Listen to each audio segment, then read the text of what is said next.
Universe. இந்த 4 சென்டென்ஸும் ஒரு very important sentence தான். பாருங்கள், வெரி இம்பார்ட்டன்ட் சென்டென்ஸ். கொஸ்டினாக இருக்குன்னு நினைக்கிறேன். கொஸ்டின் இருக்குது பாருங்கள்.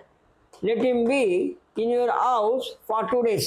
Let him be in your house for 2 days. அவங்க ஒரு 2 நாள் உங்கள் வீட்டில் இருக்கட்டும்பா அப்படின்னு சொல்கிறோம், சொந்தக்காரன் உள்ள.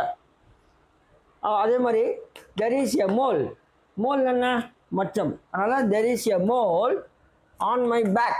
என் பேக்கில் என்னுடைய முதுகில் ஒரு மச்சம் உள்ளது. பேக்னா முதுகு, பேக்னா பின்னாடி அர்த்தம் இல்லை, எதுதான் அர்த்தங்க இங்கிலீஷில் 3 அர்த்தங்கள் வரும். இது பேக்னா முதுகு.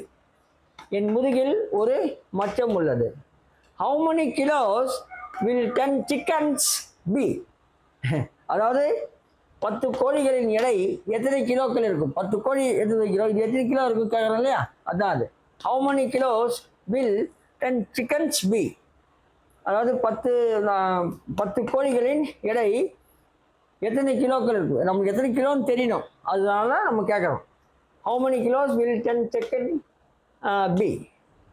be? 10 கோழிகளின் எடை எத்தனை கிலோ இருக்கும்? அடுத்தது பார்த்தீங்கன்னா go and lull, அதாவது question him. So go and lull all of them.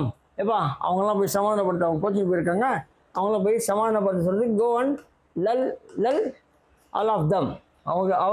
நீ போய் அவர்கள் அனைவரையும் சமாதானப்படுத்து, போய் சாந்தப்படுத்துப்பா, அவங்கள எல்லாம் கோமா போயிருக்காங்க, நீ போய் சாந்தப்படுத்து அப்படின்னு சொல்கிறது தான் லல். Okay, so class is over. நீங்கள் சப்ஸ்கிரைப் பண்ணுங்கள், ஷேர் பண்ணுங்கள், லைக் பண்ணுங்கள். தேங்க்யூ.